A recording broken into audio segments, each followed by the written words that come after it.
stratégie économique marocaine du Maroc en Afrique.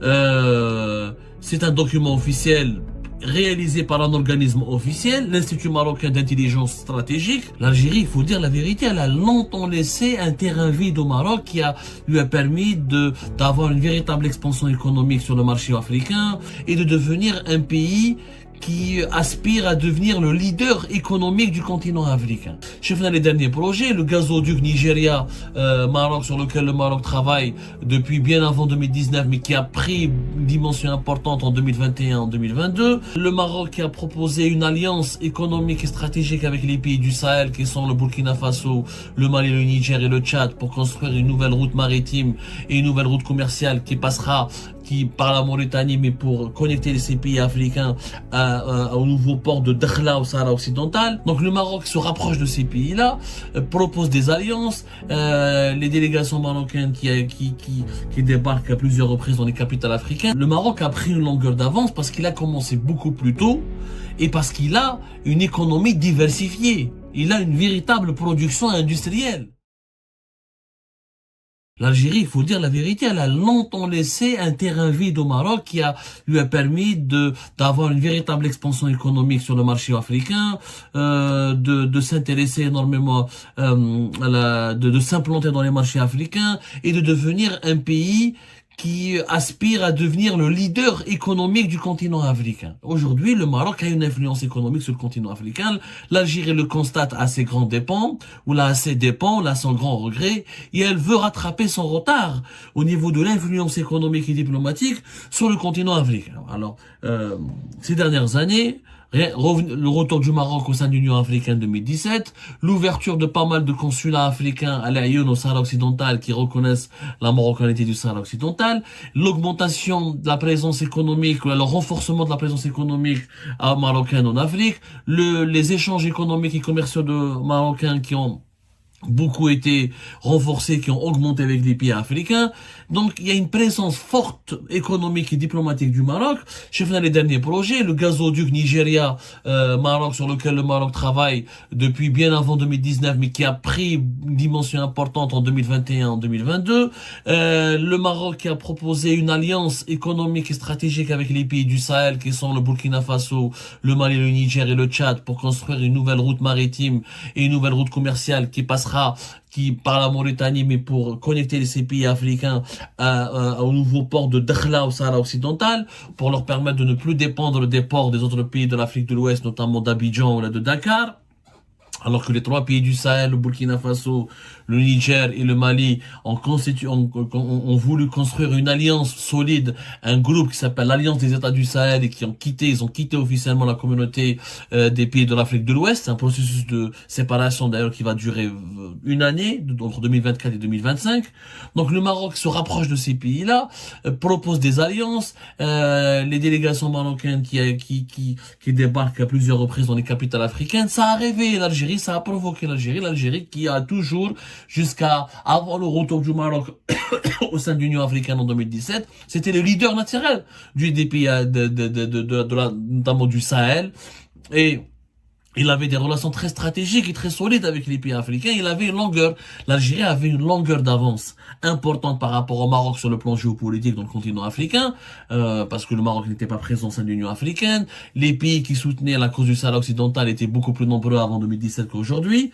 Maintenant, l'équation a totalement changé, les rapports de force ont totalement changé. L'Algérie veut maintenant, elle a accusé du retard, notamment sur le plan économique. Si elle a été bien présente dans la diplomatie sécuritaire, elle a compris que la diplomatie sécuritaire et la diplomatie uniquement sécuritaire et de lutte contre le terrorisme, ça ne suffit pas. Les pays africains ont changé. Ils ne veulent pas parler uniquement de sécurité, de lutte contre le terrorisme. Ils ont besoin de développement économique, ils ont besoin de croissance économique, ils ont besoin de prospérité, ils ont besoin de développer leur économie.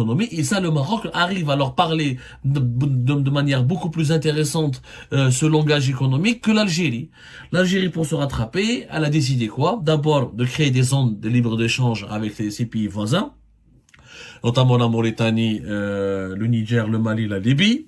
Mais elle a décidé aussi de créer des projets communs, comme on l'a vu tout à l'heure avec l'exemple de la Mauritanie, une nouvelle route qui relie Tindouf à Zouérat, des zones de libre-échange, l'Algérie a implanté elle a déjà deux banques en Mauritanie, une première banque au Sénégal à Dakar depuis 2023, elle essaie d'exporter vers les pays africains, elle essaie d'encourager ses entreprises d'aller vers les marchés africains, elle essaie de former des élites africaines, notamment dans le domaine de l'énergie, mais le problème de l'Algérie, c'est que malheureusement, elle a du mal et elle va avoir beaucoup de mal à rattraper son retard économique par rapport au Maroc au niveau des échanges économiques, au niveau de l'efficacité et de la pertinence des échanges économiques avec le continent africain. Nous allons voir le chiffre. Le Maroc a pris une longueur d'avance parce qu'il a commencé beaucoup plus tôt et parce qu'il a une économie diversifiée. Il a une véritable production industrielle. Ce que l'Algérie n'a pas encore. Prenons les chiffres. Alors, depuis 2022, en pleine crise, en plein conflit algéro-marocain, la crise algéro-marocaine qui a pris une dimension alarmante depuis la rupture des relations diplomatiques en août 2021, et les tensions ont commencé depuis fin décembre 2020 avec la normalisation des relations entre le Maroc et les relations diplomatiques et politiques et militaires même entre le Maroc et Israël. En 2022, le Maroc a exporté par exemple les échanges économiques entre le continent entre le Maroc et avec le reste des pays africains, et entre le Maroc et le continent africain, les échanges économiques ont dépassé les 6 milliards de dollars. 6 milliards de dollars. Et les chiffres sont très significatifs, très éloquents. Le Maroc exporte, mais aussi il importe. C'est vrai que le Maroc, par exemple, on va prendre au niveau de ses exportations, 25% de ses exportations vers les pays africains, c'est des engrais, 8% c'est des poissons, 8,6% c'est des poissons et des crustacés, 5,9% c'est le sucre brut et raffiné, les poissons frais ou la fumée c'est 5%, les fils électriques et les câbles électriques c'est 4%, et les voitures c'est 3,6%.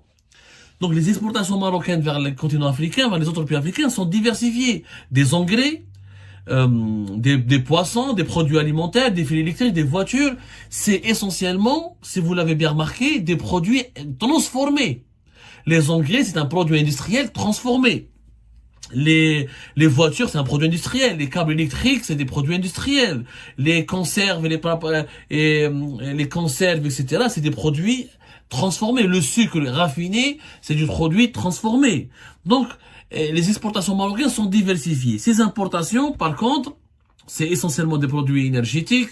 C'est pétrole 25%, le charbon 5%. Le Maroc importe des dattes, c'est 5% de ses importations par rapport au visa depuis les pays africains, et les matières plastiques 4%, et l'huile de soja 4%.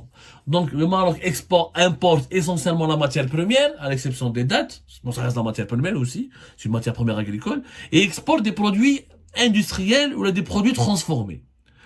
Et le Maroc a une stratégie économique. La différence avec l'Algérie, c'est que le Maroc a une stratégie économique. Il a un document de 46 pages. Vous pouvez lire Stratégie économique marocaine du Maroc en Afrique. C'est un document officiel réalisé par un organisme officiel, l'Institut marocain d'intelligence stratégique, qui t'explique que le Maroc a une véritable stratégie. Et sa stratégie marocaine en Afrique ne date pas d'aujourd'hui. Elle a commencé en 2005-2006. يعني هما ils n'ont pas entendu. يعني احنا طولنا احنا في l'Algérie طولنا.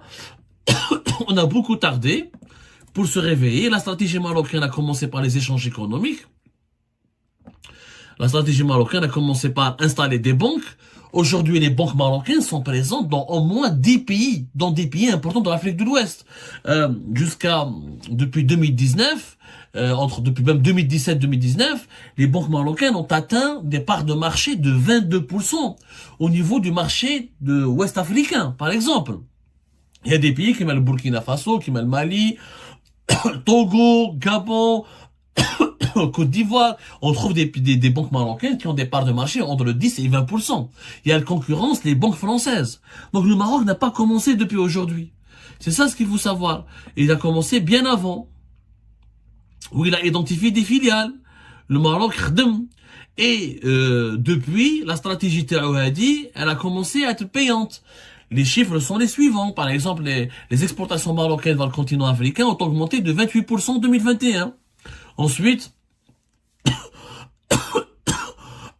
entre la période 2020 et 2022, les exportations marocaines vers les pays africains ont augmenté de 66%. Et si on remarque, encore une fois, c'est les produits chimiques, les voitures, les produits agroalimentaires transformés et les produits industriels qui dominent les exportations marocaines. C'est pratiquement entre 70% et 83% de la valeur totale des exportations marocaines vers le pays, vers les continents africains. Donc le Maroc a une stratégie industrielle, des banques et des exportations diversifiées. Il gagne, les pays africains sont gagnants avec le Maroc parce que lui, il achète aussi. Il achète les importations marocaines, par exemple, depuis le continent africain, sont passées de 1,5 milliard de dollars à 2 milliards et demi de dollars durant la période 2020-2022. Donc, les pays africains ils gagnent quelque chose avec le Maroc. Mais l'Algérie, on a بعاد. D'abord, parce qu'on n'a pas une industrie. On ne produit pas beaucoup, d'ailleurs, on ne produit pas suffisamment pour nos propres besoins nationaux. Et nos exportations hors hydrocarbures, mais à part le pétrole et le gaz, elles sont faibles.